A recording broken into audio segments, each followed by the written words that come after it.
उसे कुछ नहीं हो सकता, कुछ नहीं। अगर उसे कुछ हो गया तो मैं भी मर जाऊंगी मलिका।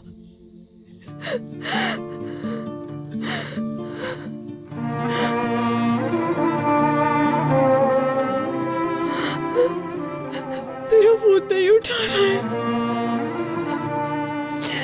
कभी ऐसा नहीं हुआ कि विरान मेरा फोन ना उठाए।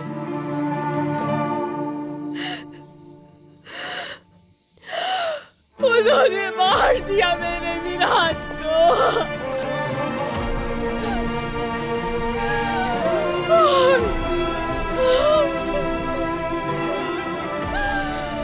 मेरे विरान को मार दिया। उन्होंने जो कहा था वो कर दिया, मार दिया। रियान, संभालो खुद को। अगर वो मर गए होते तो अब तक खबर आ गई होती। सब खत्म, हर चीज खत्म। मैं चाहती थी कि वो चला जाए, मेरी जिंदगी से चला जाए, लेकिन उसकी जिंदगी खत्म हो जाए ऐसा तो कभी भी नहीं चाहती थी मैं। बहुत मोहब्बत करता था वो मुझसे। खुदा को क्या जवाब दूंगी मैं। दादा, दादा, उन्होंने आज विरान को नहीं, मुझे भी मार दिया है। नहीं नहीं, तुम्हें ये सब नहीं सोचना चाहिए। अल्लाह ने चाहा तो उन्हें कुछ नहीं होगा। याद आया, फिरात, फिरात, हमें फिरात को फोन करती हूँ।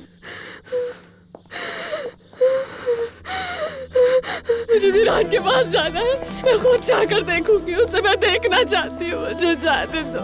रियान रुको, तुमने सुना नहीं है नस्र साहब ने क्या कहा है? क्या वो तुम्हें बाहर जाने देंगे? बाहर गोलियां चल रही हैं, समझती क्यों नहीं तुम? मुझे कोई फर्क नहीं पड़ता, मुझे छोड़ दो, जाने दो मुझे। ऐसे नहीं करो रियान, इधर आओ, यहाँ बैठो, हम अभी मालूम करते हैं सारी बात। संभालो खुद को। विरान को कुछ हो गया तो मैं भी मर जाऊंगी।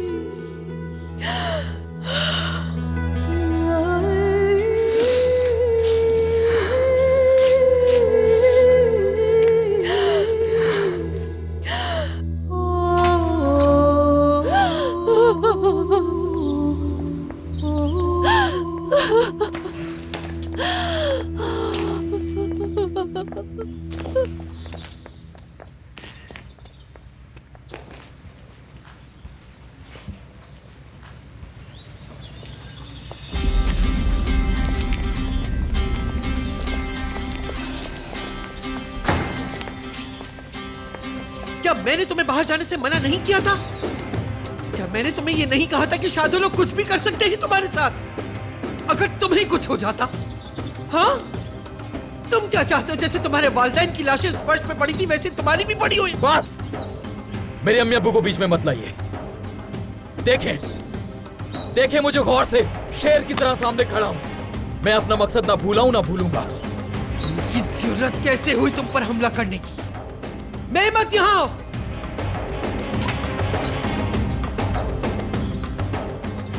सबको जमा करो।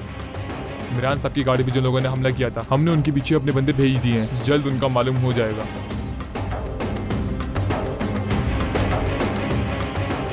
उनको वापस बुला लो हवेली। सबको पता है किसने किया है ये। गौर से सुन लो मेरी बात। इस हवेली की कड़ी निगरानी की जाए, हर तरफ हमारे लोग फैला दो। आह नसू, आह, तुमने आज वो काम किया है जो मुझे हरगिज़ कबूल नहीं था। मकाफाते अमल तो जरूर होता है, जो किया है वो तो भुगतना ही होगा। बस, अब आप किसी चीज में दखल अंदाजी नहीं करेंगी। अगर किसी को भुगतना पड़ेगा तो वो मैं खुद करूंगा। जैसा मुनासिब लगे।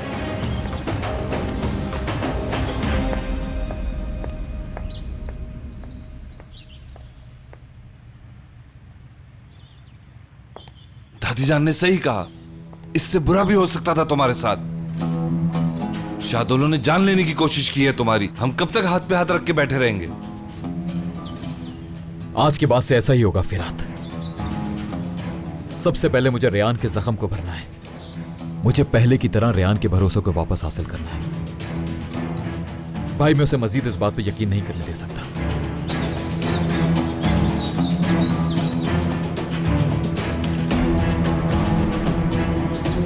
इसलिए मुझे उसे उसके खानदान का असली चेहरा दिखाना होगा।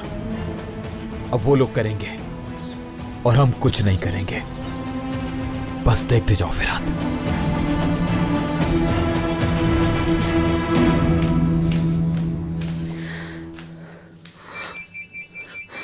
कॉल आ गई, फिरात की कॉल आ गई।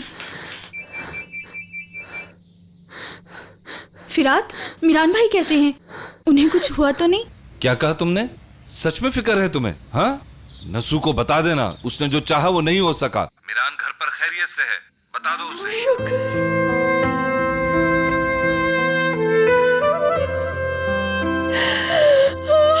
अल्लाह तेरा शुक्र।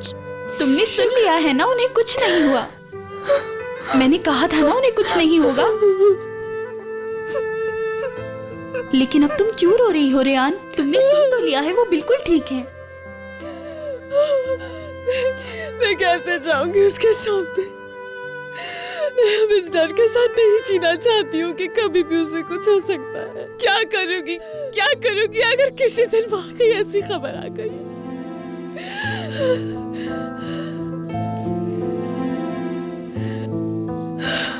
हम इस हालत में सिर्फ अजीज असलान बे के गुस्से की वजह से हैं। मगर अब बहुत हो गया है। मैं उसे जीतने नहीं दूंगी अब।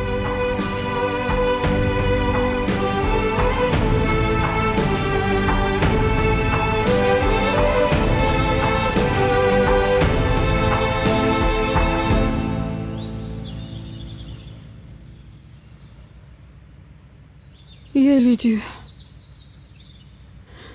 आज तो मेरा दिल ही बैठ गया था।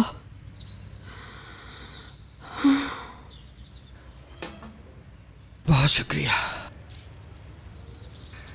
अस्मा, ये दवा मेरी क्या मदद करेगी? हम मीदियात क्या डर डर के जीने के लिए आए थे? हमें हर सूरत में शादुल से उनकी इस हरकत का बदला लेना होगा। जब तक मैं बदला नहीं ले लूंगी मुझे एक पल सुकून नहीं आएगा।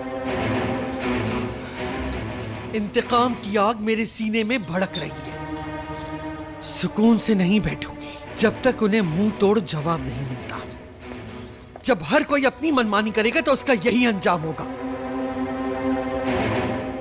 आप सही कह रही हैं अजीजा खानम। इन 4 दीवारों में भी हमारी जानें महफूज नहीं है। दुश्मन के हाथ खुले हुए हैं। बंदूक लेके निकल चुके हैं सरेआम वो लोग। गोनल के सर पे भी अब कोई नहीं। वो मिरान की वजह से भी डर चुकी है। इस लड़की के डर का तो मैं अंदाजा भी नहीं लगा सकती। और हम क्या कर रहे हैं? अपने अतराफ में लोगों को जमा कर लिया है और इंतजार कर रहे हैं कि कब शादोलो दोबारा हमला करेंगे। हमें क्या बदला अब इस तरह लेना है? बताओ मिरान। क्या हमने उनके साथ कम किया? हाँ, हमने उन्हें मारा, उन्होंने हमें मारा। हमने इतना कुछ किया तो उन्होंने भी खामोश नहीं बैठना था। उन लोगों को इतना सर पे चढ़ा लिया कि आज तुम पर हमला करने की जुर्रत कर बैठे। जब तुम अपने माँ और बाप के कातिल से माफी मांगने जा रहे थे, एन उसी वक्त ये सब कुछ हुआ। शुक्र अदा करती हूँ कि ये सब कुछ आखिरकार तुम्हारे सामने आया। आखिर तुमने देख लिया ना उनका असल चेहरा। उन्होंने सरेआम तुम्हारी जान लेने की कोशिश की है और तुम यहाँ बैठे उनसे माफी मांगने का सोचते रहो। आज के बाद अगर उनसे माफी मांगने की बात की तो मुझसे बुरा कोई ना होगा। शादुलो खानदान की जब तक कब्रें नहीं खुद जाती, हम सबको सुकून नहीं मिल सकता। समझ आ गया तुम्हें?